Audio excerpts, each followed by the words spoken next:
ராஜுக்காகும் அந்த மரப்பெட்டியில இருந்த காசை எடுத்துக்கிட்டு வேகமா வைத்தியரோட வீட்டை நோக்கி பறக்க ஆரம்பிச்சான். அந்த நேரத்துல வானத்துல கருமேகங்கள் சூழ்ந்து ஜோரா மழை பெய்ய ஆரம்பிச்சிடுச்சு. மழைக்காலத்தில் வயதான காகம். ஒரு அழகான காலை பொழுதுல ராணி காகத்தோட வீட்டுல இருந்து இனிமையான வாசம் வந்துகிட்டு இருந்துச்சு. ராணி காகம் தன்னோட வீட்டுல சுட சுட இனிப்பு பாயாசத்தை தயார் செஞ்சுக்கிட்டு இருந்துச்சு. இன்னைக்கு ஏதோ ஸ்பெஷல்னு நினைக்கிறேன். அம்மா விதவிதமா சமைச்சுக்கிட்டு இருக்காங்க அப்படின்னு சொல்லிக்கிட்டு ராஜுக்காகவும் சமையல் அறைக்குள்ள போனா. அம்மா இன்னைக்கு என்னம்மா ஸ்பெஷல்? வீடே மணத்துக்கிட்டு இருக்கு. டேய் ராஜு, இன்னைக்கு உன் பாட்டியோட பிறந்த நாள். அவங்களுக்காக தான் நான் சூடா பாயாசத்தை தயார் செஞ்சுக்கிட்டு இருக்கேன். ஹை, அப்படின்னா பாட்டி இன்னைக்கு நம்மளோட வீட்டுக்கு வருவாங்களா? இல்லடா ராஜு, அம்மா இந்த பாயாசத்தை ஒரு பாத்திரத்துல வச்சு தந்து விடுறேன். நீ அதை எடுத்துக்கிட்டு பாட்டியோட காட்டுக்கு போய் கொண்டு கொடுத்துட்டு வா. சரிம்மா, பாட்டியோட காட்டுல நிறைய பழங்கள் இருக்கும். நான் இன்னைக்கு ஜாலியா சாப்பிடுவேன். ராணிக்காகமும் தான் தயார் செஞ்ச பாயாசத்தை ஒரு பாத்திரத்துல எடுத்து அத ராஜகாகத்துக்கிட்ட கொடுத்துச்சு. டேய் ராஜு, பாட்டி கிட்ட நிறைய காஞ்ச மரக்கட்டைகளை சேமிச்சு வைக்க சொல்லு. அம்மா 2 நாள் கழிச்சு அவங்கள வந்து பார்க்க வர்றதா சொல்லு. சரிம்மா, நான் சொல்லிடுறேன். டேய் ராஜு, அப்புறம் முக்கியமான விஷயம், ராத்திரி ஆகுறதுக்கு முன்னாடி நீ வீட்டுக்கு வந்துடணும். வேற எங்கேயும் விளையாடிக்கிட்டு இருக்க கூடாது, புரியுதா?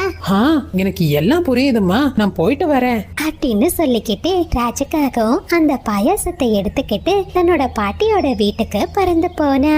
ராஜகாகம் வழி நடுவுல இருக்கிற நிறைய மரங்களையும் அழகான ஆறுகளையும் பார்த்து ரசிச்சபடியே தான் பாட்டியோட வீட்டுக்கு பறந்துகிட்டு இருந்தான். பிறந்த நாள் இனிமையான பிறந்த நாள், என் பாட்டியோட பிறந்த நாள் அப்படின்னு ராஜுக்காகவும் சந்தோஷமா பாடிக்கிட்டு தன்னோட பாட்டியோட காட்டுக்கு வந்துட்டான். ஆனா பாட்டியோட வீட்டுக்கு வந்து பார்த்த ராஜுக்காகவும் தான் பாட்டி உடம்பு சரியில்லாததை பார்த்து ரொம்ப அதிர்ச்சியானா. பாட்டிமா, என்னாச்சு பாட்டிமா? எழும்புங்க, உங்களுக்கு என்னாச்சு?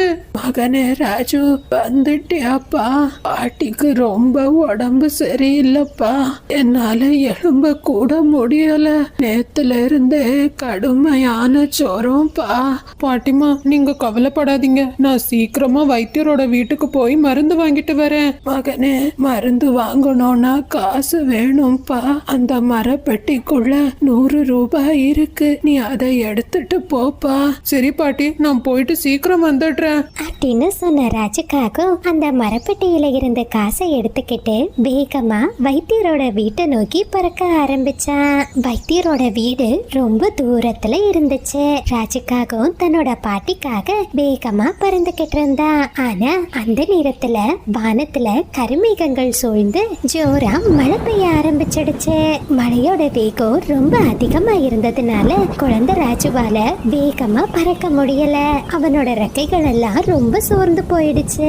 ராஜுக்காகவும் ரொம்ப களைப்போட ஒரு மரத்தோட கிளையில உட்கார்ந்தான். அடச்ச, இந்த மோசமான மழை இப்பதான் வரணுமா? நான் இனிமே எப்போ என் பாட்டிக்கு மருந்து வாங்கிட்டு போறது அப்படின்னு சொல்லிக்கிட்டு ராஜுக்காகவும் அந்த மரத்தோட கிளையில உட்கார்ந்திருந்தான். அந்த நேரத்துல பக்கத்துல இருந்த குகையில இருந்த ஒரு ஆந்தை ராஜுக்காகத்துக்கிட்ட 100 ரூபாய் இருக்கிறத பார்த்துடுச்சு. ஆகா, இந்த சின்ன பையன் கிட்ட இவ்ளோ காசா? எப்படியாச்சும் இந்த பையன் கிட்ட இருந்து காசை ஏமாத்தி இந்த மழை காலத்துல சந்தைக்கு போய் சுட சுட இனிப்பு பலகாரங்களை வாங்கி சாப்பிடணும் அப்படின்னு சொல்லிட்டு அந்த திருட்டு ஆந்தை ராஜகாகத்தை நோக்கி பறந்து போச்சு. தம்பி, என்னடா இந்த மழையில நீ இங்க வந்து உட்கார்ந்துருக்க? ஆமா, உன்னை இந்த காட்டுல நான் பார்த்ததே இல்லையே. ஆந்தை அங்கிள், இது என் பாட்டியோட காடு. எங்க பாட்டிக்கு ரொம்ப உடம்பு சரியில்லை. அவங்களுக்கு மருந்து வாங்குறதுக்காக தான் நான் இங்க வந்தேன். ஆனா வர வழியில ரொம்ப அதிகமா மழை பெய்ய ஆரம்பிச்சிடுச்சு. ஐயோ பாவம், யாருக்காச்சும் உடம்பு சரியில்லைன்னு கேள்விப்பட்டா எனக்கு மனசே கேட்காது. அந்த காசை என்கிட்ட கொடுப்பா தம்பி. நான் வைத்தியரோட வீட்டுக்கு போய் உன் பாட்டிக்கு மருந்து வாங்கிட்டு வரேன். இல்ல இல்ல, வேண்டாம் ஆந்தை அங்கிள். மழை கொஞ்சம் குறைஞ்சதுமே நானே போயிடுறேன். அட, சொன்ன கேளுப்பா. வயசானவங்களுக்கு சரியான நேரத்துல மருந்து கொடுக்கணும், இல்ல அவங்களோட உயிருக்கே ஆபத்தா முடிஞ்சிடும். ஐயோ, இல்ல இல்ல, இந்தாங்க, இந்த காசை எடுத்துட்டு போய் சீக்கிரமா என் பாட்டிக்கு மருந்து வாங்கிட்டு வாங்க. நான் இந்த மரக்கிளையிலேயே உங்களுக்காக காத்துக்கிட்டு இருக்கேன் அங்கிள். சரிப்பா தம்பி, நான் போயிட்டு சீக்கிரம் வந்துடுறேன், நீ இங்கே உட்கார்ந்துக்கோ அப்படின்னு சொல்லிக்கிட்டு அந்த மோசமான ஆந்தை ராஜு கிட்ட பணத்தை வாங்கிக்கிட்டு வேகமா அங்கிருந்து பறந்து போச்சு. அந்த நேரத்துல ஜம்ஜம் பறவை தன்னோட கடையில சுட சுட இனிப்பு பலகாரங்களை தயார் செஞ்சுக்கிட்டு இருந்துச்சு. ஆகா, எனக்கு இன்னைக்கு ரொம்ப அதிர்ஷ்டமான நாள் தான். இந்த மழை காலத்துல ஜம்ஜம் அண்ணாவோட கடையில இருந்து சூட பலகாரங்களை சாப்பிடுறதுக்கு ரொம்ப நல்லா இருக்கும் அப்படின்னு சொல்லிக்கிட்டு அந்த ஆந்தை ஜம்ஜம்மோட கடைக்கு பறந்து போச்சு. ஜம்ஜம் அண்ணா, இந்தாங்க 100 ரூபாய். எனக்கு சூடா காஃபி, வடை, இனிப்பு பலகாரம் எல்லாத்தையும் கொடுங்க. அட என்னப்பா, தினமும் என் கடையில கடன் சொல்லி தான் சாப்பிடுவேன். உனக்கு இன்னைக்கு இவ்ளோ காசு எங்க இருந்து கிடைச்சது? அண்ணே, அதெல்லாம் கேட்காதீங்க. நான் சொன்ன பலகாரம் எல்லாம் மொத்தத்தையும் எனக்கு தாங்க. சரி சரி, எனக்கு காசு கிடைச்சா போதும், அது எப்படி வந்தா என்ன அப்படின்னு சொல்லிக்கிட்டு ஜம்ஜம் பறவை ஆந்தை கேட்ட மொத்த பலகாரத்தையும் கொடுத்துச்சு. ஆந்தையும் அந்த காசுல விதவிதமான பலகாரங்களை ரொம்ப சந்தோஷமா சாப்பிட்டுச்சு. அதே நேரத்துல அந்த வயசான காகத்தோட உடல்நிலை ரொம்ப மோசமாக ஆரம்பிச்சது. ஐயோ, வெளியே வேற ரொம்ப மழை பெய்யுது. என் பேரனை இன்னும் காணுமே. என்ன செய்யறது கடவுளே? அந்த நேரத்துல மீனுக்குருவி தான் குழந்தை சாராவை ஸ்கூல்ல இருந்து கூட்டிக்கிட்டு தன்னோட வீட்டை நோக்கி பறந்துகிட்டு இருந்துச்சு. மீனு, அம்மா மீனு, இங்க வாம்மா. ஆந்தை பாட்டியோட சத்தத்தை கேட்டதுமே மீனுக்குருவி ஆந்தை பாட்டியோட வீட்டுக்குள்ள போச்சு. மீனு, எனக்கு ரொம்ப உடம்பு சரியில்லம்மா, எழும்ப கூட முடியல.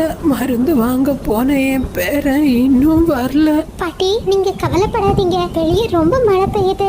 ராஜு மழைக்காக கண்டிப்பா எங்கேயாச்சும் ஒதுங்கி நிப்பான். என் வீட்ல காய்ச்சலுக்கான மருந்து இருக்கு, நான் எடுத்துட்டு வரேன். சரா, நீ இங்கேயே உட்கார்ந்து பாட்டிமாவை கவனிச்சுக்கோ. அம்மா சூடான கஞ்சியையும் மருந்தையும் எடுத்துட்டு வரேன். சரிம்மா, நீங்க போயிட்டு வாங்க, நான் பாட்டிமாவை பாத்துக்கிறேன். மீனுக்குருவியும் தன்னோட வீட்டுக்கு போய் வேகமா சூடான கஞ்சிய தயார் செஞ்சது.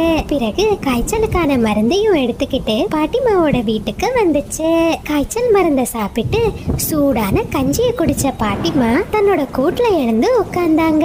அதே நேரத்துல மரக்கிளையில காத்துக்கிட்டு இருந்த ராஜுக்காகவும் ரொம்ப நேரம் ஆகியும் அந்த ஆந்தை திரும்பி வராதத பார்த்து ரொம்ப கவலைப்பட்டான். என்னாச்சு? அந்த ஆந்தை எங்களை இன்னும் காணுமே. ஒருவேளை அவரு என்னை ஏமாத்திட்டாரோ? ராஜுக்காகவும் அப்படின்னு சொல்லிக்கிட்டு ஆந்தைய தேடி பறக்க ஆரம்பிச்சான். கொஞ்சம் தூரத்திலேயே அந்த ஆந்தை ஜம்ஜமோட கடையில இருந்து சூடான பலகாரங்களை சாப்பிட்டுக்கிட்டு இருக்கிறத குழந்தை ராஜு பார்த்தான்.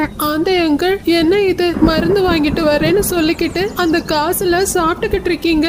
ஏ குழந்தை, யாரு நீ? உன்னை நான் முன்ன பின்ன பார்த்ததே இல்லையே. என்கிட்ட வந்து இப்படி எல்லாம் பேசிக்கிட்டு இருக்க? ஆந்தை அங்கிள், பொய் சொல்லாதீங்க, மீதி காசையாச்சும் கொடுங்க. என் பாட்டிக்கு நான் மருந்து வாங்கணும். ஏய், ஒழுங்கா இங்க இருந்து போயிடு. உன்னை யாருன்னே எனக்கு தெரியாது. ஓவரா பேசிக்கிட்டு இருந்த என்கிட்ட அடிதான் வாங்குவ அப்படின்னு அந்த ஆந்தை மிரட்டினதுமே பயந்து போன ராஜுக்காக மறுபடியும் தன்னோட பாட்டியோட வீட்டை நோக்கி பறக்க ஆரம்பிச்சது. மோசமான ஆந்தை என்னை இப்படி ஏமாத்திடுச்சு. பாவம் என் பாட்டி, நான் மருந்து வாங்கிட்டு வருவேன்னு எனக்காக காத்துக்கிட்டு இருப்பாங்க அப்படின்னு சொல்லிக்கிட்டு குழந்தை ராஜு தான் பாட்டியோட வீட்டுக்கு பறந்து வந்தான். ராஜு, என்னப்பா ஆச்சு? ஏன் அழுதுகிட்டே வர்ற? பாட்டி, உங்களுக்கு மருந்து வாங்க நான் வைத்தியரோட வீட்டுக்கு போய்கிட்டு இருந்தேன். போற வழியில ஒரு ஆந்தை என்னை ஏமாத்தி என்கிட்ட இருந்த காசை பறிச்சிடுச்சு. ராஜு, அது மோசமான ஆந்தைப்பா, அது உழைக்கவே செய்யாது. இந்த காட்டுல எல்லாரையும் ஏமாத்தி அந்த ஆந்தை இப்படிதான் கஷ்டப்படுத்தும். ராஜு, பரவாயில்லப்பா, காசு போனா போயிட்டு போகுது. நீ வீட்டுக்கு பாதுகாப்பா திரும்பி வந்ததே எனக்கு சந்தோஷம்தான்ப்பா. ராஜு அண்ணா, நீங்க கவலைப்படாதீங்க, நாளைக்கு எனக்கு ஸ்கூல் லீவு தான். நீங்க நாளைக்கும் இங்க வாங்க, அந்த ஆந்தைக்கு நாம ஒரு நல்ல பாடத்தை கத்து கொடுக்கலாம். ஆமா சாரா, நீ சரியாதான் சொல்ற. கண்டிப்பா நம்ம ஆந்தைக்கு ஒரு பாடத்தை கத்து கொடுக்கணும். கொஞ்ச நேரத்திலேயே காட்டுல மழையும் நின்னுது. ராஜுக்காக சொன்னதுக்கும் மறுபடியும் தன்னோட காட்டுக்கு பறந்து போனா. அப்படியே மறுநாள் பொழுது விடிஞ்சது. அம்மா, நான் இன்னைக்கு பாட்டியோட காட்டுக்கு போயிட்டு வரேன். டேய் ராஜு, என்னடா இன்னைக்கும் பாட்டியோட காட்டுக்கு போகணும்னு சொல்ற? ஆமா, எனக்கு அங்க ஒரு முக்கியமான வேலை இருக்கு, நான் போயிட்டு சீக்கிரம் வந்துடுறேன் அப்படின்னு சொல்லிக்கிட்டே ராஜுக்காகவும் தான் பாட்டியோட வீட்டை நோக்கி பறந்து போனா.